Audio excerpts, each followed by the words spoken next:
धनतेरस दिवाली के 5 दिवसीय त्योहार का पहला दिन माना जाता है। इसी दिन भगवान धन्वंतरी प्रकट हुए थे।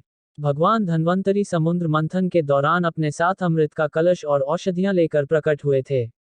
पुराणों के अनुसार समुद्र मंथन के दौरान सोने का कलश लेकर भगवान धन्वंतरी उत्पन्न हुए थे। इस कलश में अमृत था जिसे पीकर भगवान अमर हो गए। इस समुद्र मंथन के दौरान देवी लक्ष्मी उत्पन्न हुई थी, जिस कारण दिवाली मनाई जाती है। धार्मिक मान्यताओं के मुताबिक राजा बलि के भय से देवताओं को मुक्ति दिलाने के लिए भगवान विष्णु ने वामन अवतार लिया था, जिसके बाद वह यज्ञ स्थल पर जा पहुंचे थे। लेकिन असुरों के गुरु शुक्राचार्य पहचान गए थे कि वामन के रूप में भगवान विष्णु ही हैं। इसलिए उन्होंने राजा बलि से कहा कि वामन जो भी मांगे वो उन्हें ना दिया जाए। साथ ही उन्होंने कहा कि वामन के रूप में भगवान विष्णु हैं, जो देवताओं की सहायता करने के लिए यहाँ आए हैं। शुक्राचार्य ऐसा नहीं चाहते थे, इसलिए राजा बलि को दान करने से रोकने के लिए शुक्राचार्य ने उनके कमंडल में लघु रूप धारण करके प्रवेश कर लिया। गुरु शुक्राचार्य की ये चालाकी भगवान विष्णु समझ गए, जिसके बाद उन्होंने अपने हाथों में मौजूद कुशा को कमंडल में इस तरह रखा कि शुक्राचार्य की एक आंख फूट गई। कहा जाता है कि इसके बाद भगवान द्वारा मांगी गई 3 पग भूमि को बलि ने दान करने का फैसला ले लिया। उस समय भगवान वामन ने अपने एक पैर से पूरी धरती को नापा और दूसरे पैर से अंतरिक्ष को नाप लिया, लेकिन तीसरा पैर रखने के लिए कुछ स्थान नहीं बचा था, जिसके बाद बलि ने वामन भगवान के चरणों में अपना सिर रख दिया। इस तरह से देवताओं को बलि के भय से मुक्ति मिल गई थी। इसी जीत की खुशी में धनतेरस का त्योहार मनाया जाता है।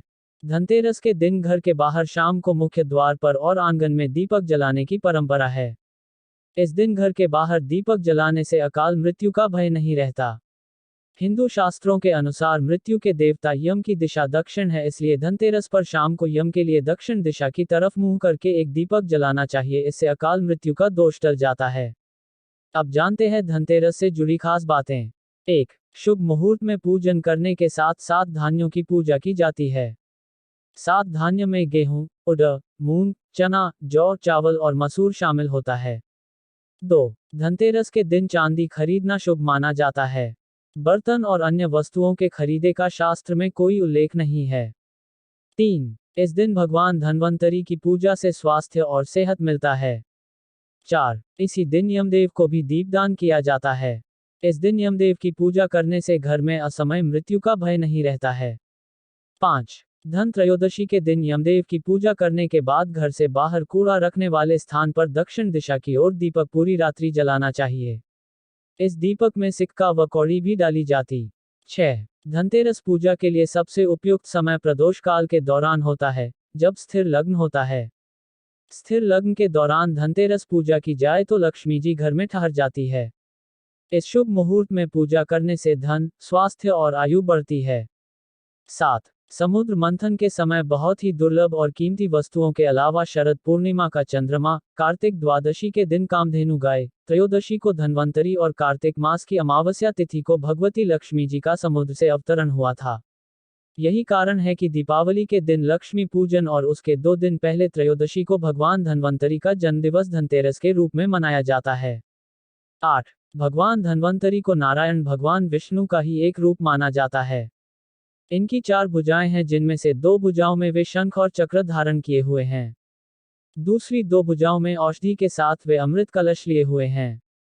ऐसा माना जाता है कि यह अमृत कलश पीतल का बना हुआ है, क्योंकि पीतल भगवान धन्वंतरी की प्रिय धातु है। धनतेरस के पावन पर्व पर सभी दर्शकों को हार्दिक शुभकामनाएं। आज दिनांक 10 नवंबर 2023 को धनतेरस पर्व मनाया जा रहा है। धन त्रयोदशी यानी आज के दिन भगवान धन्वंतरी, कुबेर और लक्ष्मी जी का पूजन करते हैं। आरोग्यता, धन्वंतरी जी आरोग्यता के प्रतीक हैं और कुबेर और लक्ष्मी जी का पूजन हम धन के स्वरूप के रूप में करते हैं, धन प्राप्ति के लिए करते हैं। आज सायं 5:51 से 7:47 तक पूजन का शुभ मुहूर्त रहेगा। इस समय पूजन करें तो विशेष ईश्वरीय कृपा बरसेगी। भगवान धन्वंतरी, कुबेर और माँ लक्ष्मी की कृपा प्राप्त होगी।